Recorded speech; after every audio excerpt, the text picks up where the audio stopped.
आज सरकार के 8 साल हुए ना। मोदी जी अभी कोरोना कालखंड में किसानों के खातों में उनके 6,000 रुपये साल के भेज रहे 2,000 रुपये।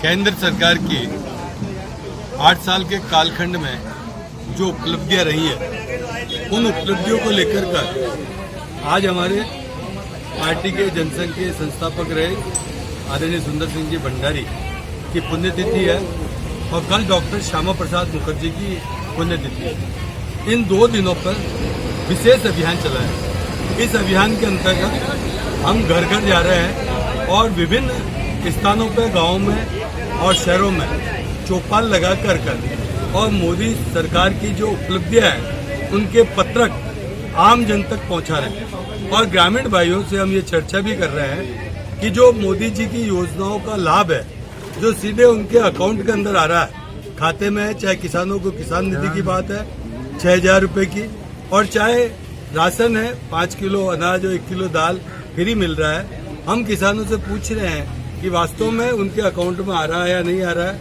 अभी आप भी मौजूद थे, आपके सामने इन किसान भाइयों ने कहा है कि मोदी जी ने इस कोरोना कालखंड के अंदर जो हमको सहायता दी है, जो हमारे को हेल्प करी है, वो बहुत सराहनीय है, निश्चित रूप से अभिनंदनीय है। 80 करोड़ जनता को 2 टाइम का जो भोजन है, घर बैठे जब उनको पता था कि इस कोरोना की महामारी में आदमी घर में बैठा हुआ है, खाएगा क्या, तो किसान को 6,000 उसके खाते में ट्रांसफर किए और दोनों टाइम भोजन की व्यवस्था की। इन सारे विषयों को हम जन जन तक पहुंचा रहे हैं। ये पत्रक है, इस पत्रक में सरकार की सारी उपलब्धियों का जिक्र है जिनको हम जनता तक दे रहे हैं और उनके माध्यम से कोई कल्याणकारी योजनाओं की जानकारी दे रहे हैं। यदि वो कल्याणकारी योजनाओं के बारे में नहीं जानकार है तो कम से कम उन जानकारी लेकर के उसका लाभ उठाए।